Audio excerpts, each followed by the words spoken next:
Hi, everybody. I hope you're all doing well and in high spirits. Today, I want to talk about animals and how they're used figuratively to guide us and teach us lessons. Um, I wish I knew more about Native American and spirit animals so I can tie it into this, but I'll use a biblical reference that I heard in a movie or in a TV series recently. The series was Black Mass, and it's about this being that is not human on this island, and how he's mistaken for an angel of light. So it's really a commentary on religion.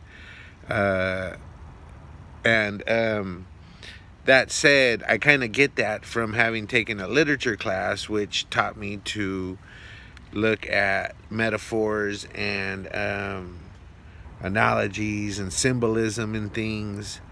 And so, as part of that philosophy class, we were also asked, or um, the idea was presented that subconsciously we're striving to be that which we think is beautiful. And so, um, this is what I think is beautiful. And it's guidance given using animals. So on that show, the person with the most religious fervor was also the one that was creating the most havoc, and she would use scripture to suit her beliefs, not basing her beliefs on what was written. But anyways, what she said was, "Be wise as serpents, innocent as doves." And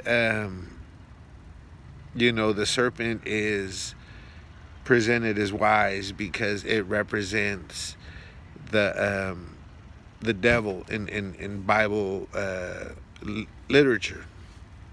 And the devil was an angel, so he has a lot of experience, which makes him wise. In Mexico, they say, "Sabe más el diablo por viejo que por diablo."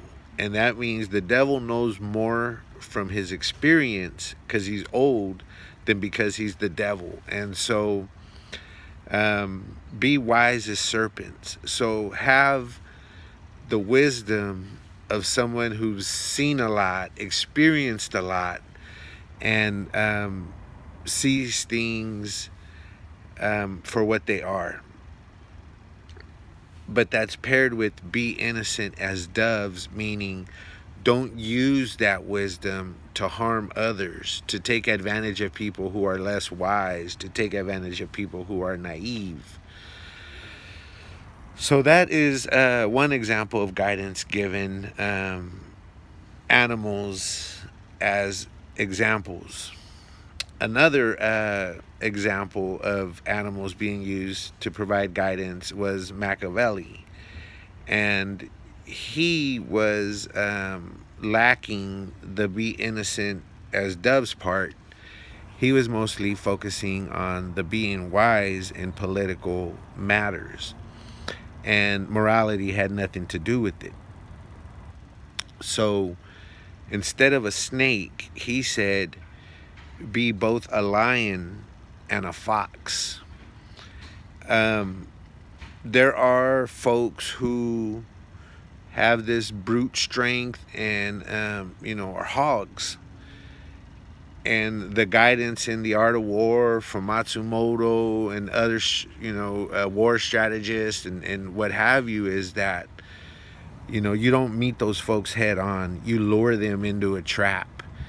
And politically speaking, there's verbal traps that get laid, and so you have to be a fox to see them and avoid them, because no matter how strong you are, some traps can ensnare you. And be a lion in the sense that if you see the people laying traps, you should be able to rush them like a lion and stop them from doing that to you. You should be able to go on the offensive as well as know how to avoid pitfalls. So there's that guidance. Then Aesop's Fables is a really good book, full of animal analogies. I use them with my kids. One of my favorites is, this crow is really thirsty, and he sees a glass that is half full of water, and he tries to get a drink, but his beak can't reach the water, and so he goes and gets a pebble, and he throws it in there, and he sees the water goes up a tiny bit. And so he runs and he gets another pebble and he throws it in there, and he sees it goes up another little bit. And he repeats the process until the water is high enough for him to fully quench his thirst. And I don't know what the lesson was. I got to reread it, but I'm sure if I think about it, I can come up with it. But I like that story because it shows that, where there's a will, there's a way. And you just got to be resourceful.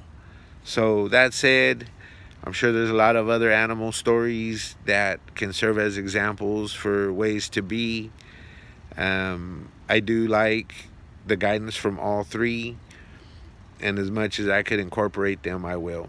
That said, I hope you have a wonderful Wednesday, and much love.